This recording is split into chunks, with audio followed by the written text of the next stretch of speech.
ESPN 94.1 FM and AM 930 present The Drive.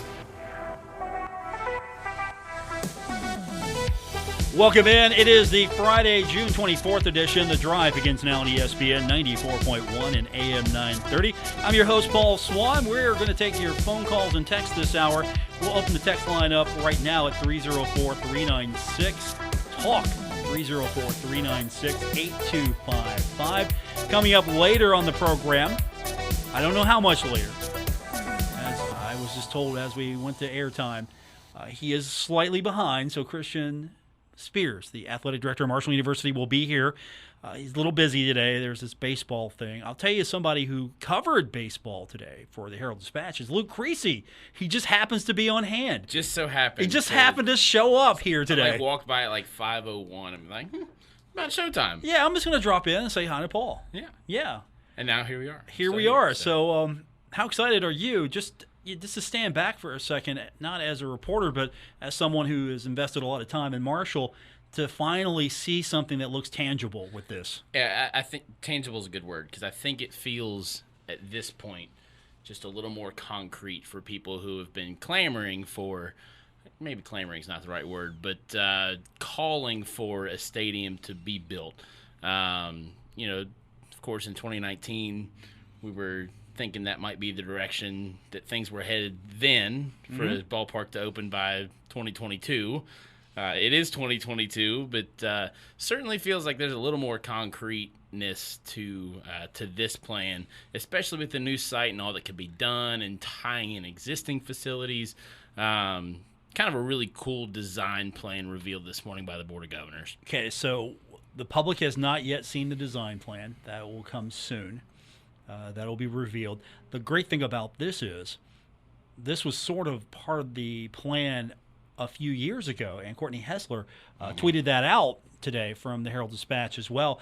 Remember the Brownfield Development Plan, that area right there, ballpark right next to softball, and it just makes perfect sense to continue it on. And I think the city kind of saw that too, because that was, part of the city's, plan of how are we going to redevelop this area to tie in, a baseball facility. Because I think you'd be hard-pressed to find anybody who is against building a baseball facility. But to see it, be revealed this morning, some new innovative leaders at Marshall over the past couple of years, and I think it's all kind of starting to fall together, and I think that's an exciting thing for Herd fans to hear.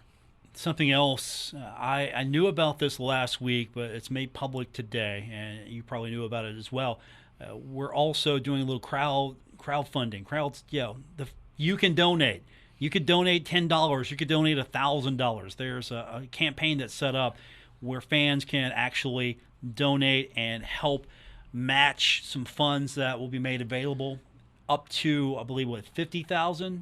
Yeah, it's up to $50,000, and that was, the text to donate plan.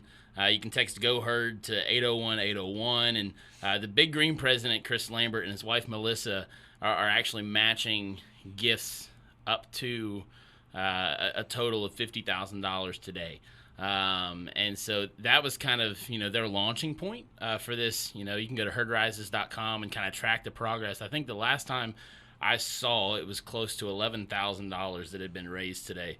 Just through those text to give donations. And so I think they're using that as like this platform to say like, hey, we're going to do this. And certainly, guys, and I'm sure, Christian Spears will talk about it later on in the program.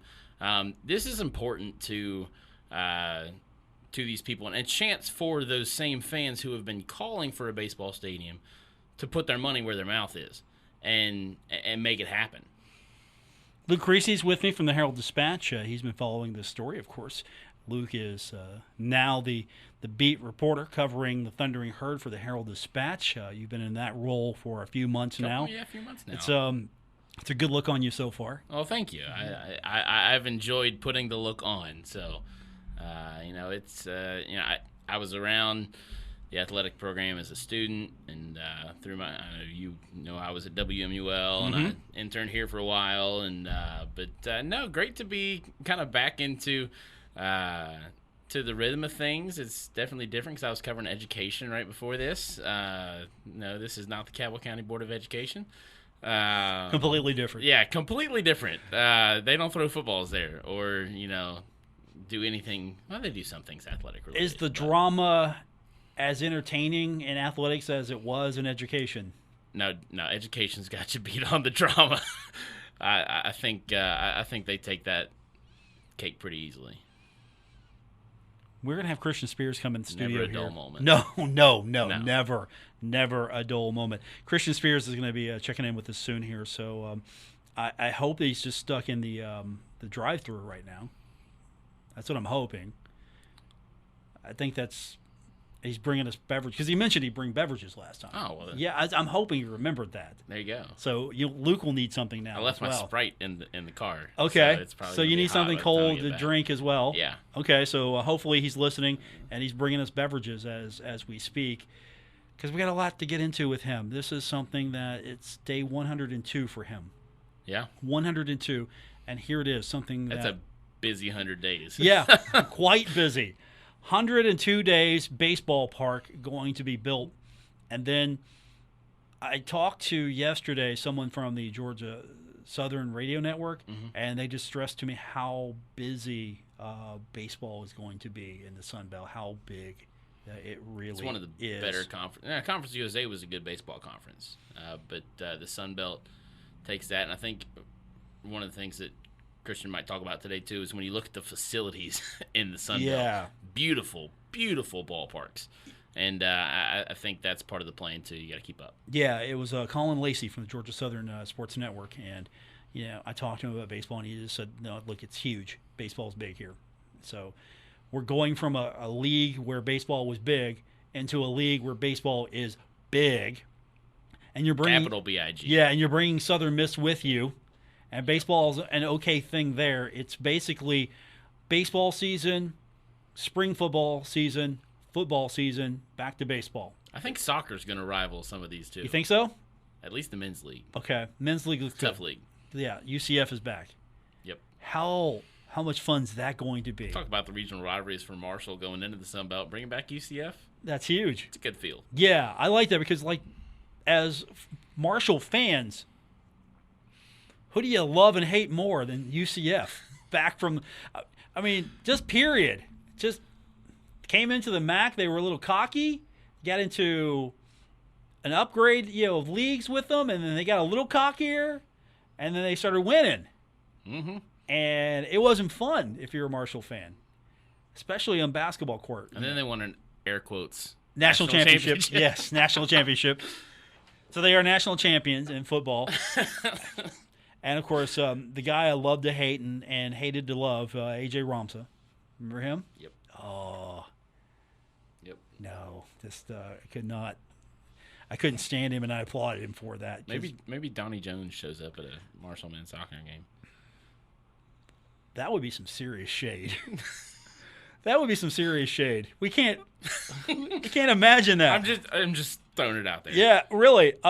We have to play nice though with Coach Jones now because we've inherited Adam Williams. We got him back. True. We saved him from the dark side. And Donnie Jones was a key part of that. Yeah, so we've saved him from the dark side here. Yep. Coach Jones was a big part of his career, so I'm glad he's back as well. Yep. But at the same time, I think he knows the deal. Like, look, UCF, we're not cool. Soccer or anything, we're not cool. We're not cool at all. Anything. Look, well, they're not going to play Marshall in anything anyway, right? No. I don't see unless they're going to pull well, sure, if you come down to Orlando. Yeah. It won't be a home and home. No, not at all. So I'm looking forward to that, and I think the Hoops Family Field, the vet, should be jam-packed for that. If it's not, I'm going to be very disappointed. I'm going to be disappointed if Jones Theodore Stadium's not jam-packed this year. Yeah. Well, because when you look at attendance numbers for the Sun Belt, it doesn't really matter where in the season they are. Numbers are pretty consistently good. I've been working on a series for the Herald-Dispatch, kind of previewing some some of the Marshall opponents for 2022, and I was looking at Troy's numbers yesterday. That story will run Sunday, but Troy averaged about 22,000 fans at each home football game. It's Troy. Why can't that happen in Huntington? It should happen in Huntington. It definitely needs to happen in Huntington. I don't disagree. I think it's totally feasible. You know, when you look at a team like Appalachian State sold 10,000 season tickets for the first time ever. Why can't that happen here? I'm sure it can. Yeah, why can't that happen here? Have, Marshall football be the hot ticket. Create such a demand, and that will propel the team forward, and that will propel. I think one of the things that helps that is better competition at home. When you look I agree with especially that. the home slate this year, the conference home opener being Louisiana on a Wednesday night, but I think I'll do that. Yeah. I think you'll find a lot of people who will do that. And then you get Coastal Carolina, Mm-hmm. Appalachian State at home. That's going to be a good home schedule, competitive home schedule, Yeah. I think. I've ultimately felt, though, that it doesn't matter what the schedule is. The schedule should be as good as you possibly can make it, but Yeah. it doesn't matter. Marshall's playing. That's the Yeah. only reason you need. Marshall is playing, so I should go. But it helps that you have a schedule that's pretty exciting, attractive. It should be some competitive games.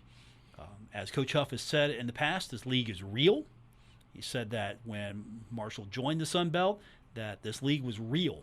And I'm sure it's on a sign somewhere right now in the shoey. This league is real. When I think back at some of the best games I've had a chance to cover, whether that's at the collegiate level, at the high school level, the one thing they have in common is a good atmosphere. And so I think when you're talking about atmosphere, even if it's, Marshall getting beat by Louisville at home, Right. when they striped the stadium, that stadium stripe was cool. That was cool to be around. Yeah. Even just being there as, I was reporting on the sidelines for, a radio station at that time. But that was cool to see and to be in that atmosphere. Of course, you got Lamar Jackson that, kind of showed out that game. But He's pretty good. Just off the top of my head, another Power 5 opponent, Purdue at home. When Taekwon Lang takes the first play from scrimmage back as a pick six and caps off the game in the same way. That was a really cool atmosphere on a Sunday afternoon. And so I think that it goes back to putting the product on the field, and I think Marshall has the capability to do that. But fans got to be there. All right, we're going to take our first break. We will give you an opportunity to be a part of the program. It is easy. It's 304-396-TALK to hit the text line, 304-396-8255. Luke Creasy's hanging out with us for a time. He is from the Herald-Dispatch, and, of course, we'll be speaking with Athletic Director Christian Spears later on in the program. That's coming up on this edition of The Drive on ESPN 94.1 and AM 930.